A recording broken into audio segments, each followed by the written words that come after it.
Ipinahayag ng Office for Transportation Security o OTS na maaring sindikato na nasa labas ng NAIA ang nasa likod ng tanimbala sa mga pasahero ng eroplano. Ayon sa OTS, hiniling na rin ito sa National Bureau of Investigation o NBI na tulungan ito sa pagsasagawa ng malalimang investigasyon sa tanimbala scam. At upay bigay sa atin ng detalye sa ulat na yan, kasama natin sa studio ang ating senior correspondent na si Mon Ocson. Mon. Yes, Attorney Reg, bagamat hindi naman tinatanggi ng OTS na may pananagutan rin ang kanilang mga tauhan sa mga nagaganap na tanimbala, ipinagpalagay nito na malaki ang porsyento na sindikato sa labas ng paliparan ang nasa likod nito. Pakinggan natin ang pahayag ng administrator ng OTS na si Commodore Roland Ricomono. Paano pa ang nangyayari dyan? Yung iba pong siguro matanda na, minsan may porter, siya yun. Pwede niyang siya ang maglagay. So it's either the passenger o yung may katulong siya. Pwede lahat yan. Di ba? Pwede rin yung nandun sigurong mag-standby ka dyan. Di ba? Ayon kay OTS Administrator Commodore Roland Ricomono, kung may makita ang kanilang mga screening machine na prohibited item sa bagahe na pasahero gaya ng bala o baril, agad naman nila itong ine-endorso dito sa PNP Aviation Security.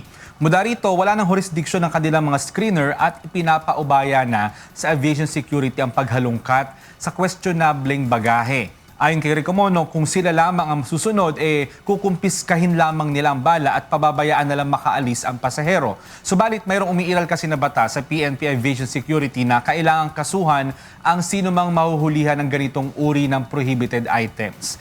Narito muli si Commodore Ricomono. Meron po tayong special law na nagsasabi na yan, pagka meron kang possession yan, dapat kasuhan ka. OTS, screener, are not law enforcer. Sa tala ng OTS mula 2014 hanggang 2015, mahigit 6 na pong mga tauhan na nila ang na-dismiss na sa trabaho dahil sa kaso ng extortion at iba pang mga paglabag. Subalit, wala ni isa sa mga ito ang may kinalaman sa tanimbala. Narito muli ang pahayag ng OTS. Sa labas, naniniwala ako doon, sa labas pwedeng mangyari yan. Pwedeng mangyari yung tanim o nilaglag. Kasi kung titingnan po natin sa ating mga airport, ang queuing po niya nag-i-start sa labas.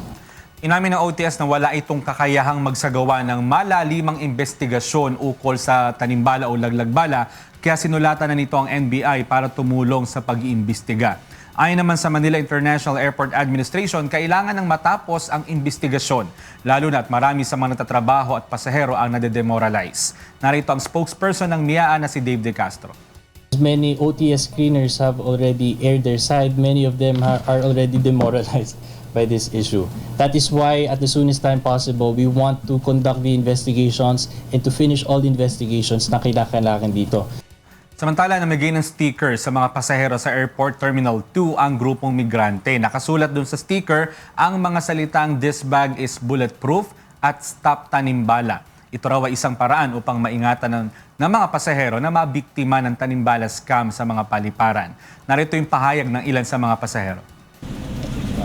Basta meron ng protection, hindi na sila makapaglagay ng ano. Kung ano yan, talagang may naglagay na pag nakat. Siyempre, madilid ka. Kailangan talaga ng makaalis dahil may schedule ka. Gastos eh. Kaya mas maganda yung may pangontra.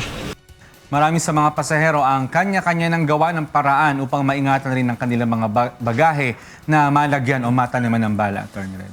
Diyan sa report mo sinabi na nasa labas, no? Yung maaari nagtatanim o naglalaglag ng bala. Pero ang tanong ko mo, naitanong nyo rin ba kanina dun sa, dyan sa mga in-interview mo, kung sa labas tinatanim ang bala, sa loob naman ginagawa ang pangingikil. Kapag nahuli na merong bala doon sa baggage ng isang pasahero, doon siya after kikikilan. Hindi naman yung nasa labas na nangingikil yung nasa loob. Actually, yun nga ang tanong doon, Attorney Reg. Kasi tao rin nila yung sinasabing umano'y lumalapit doon sa mga nahulihan ng bala na, "Sir, baka pwedeng asikasuhin na lang natin yan, magbigay na lang kayo ng ganitong amount." Kaya isa yun sa talagang nagiging palaisipan din sa lahat. Kung sa labas ba nangyayari yung paglalagay ng bala, pero pagdating mo naman sa loob, doon naman may papasok at kakausapin ka na hinihingan ka ng pera.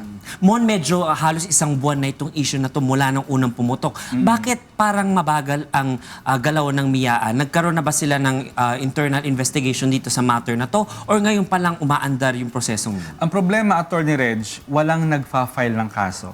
Siguro dahil ayaw nilang maabala, pero ang hiling natin doon sa mga pasahero, pag kayo ay natingin nyo na biktima kayo ng ganyan, mag-file tayo ng complaint para umusad itong kaso. Kasi ngayon, puro pag-iimbestiga lang, pero itong mga nahuhulihan naman ng bala ay hindi naman nagfa-file ng kaso. Pero kanina ngayon sa NBI, salamat, meron nagfa-file. Pero sana yung lahat din na biktima ng ganyan ay makapag-file ng kaso. Ayan, magandang advice yan, Mon. Maraming salamat, Mon Ocson, para sa ulat na yan.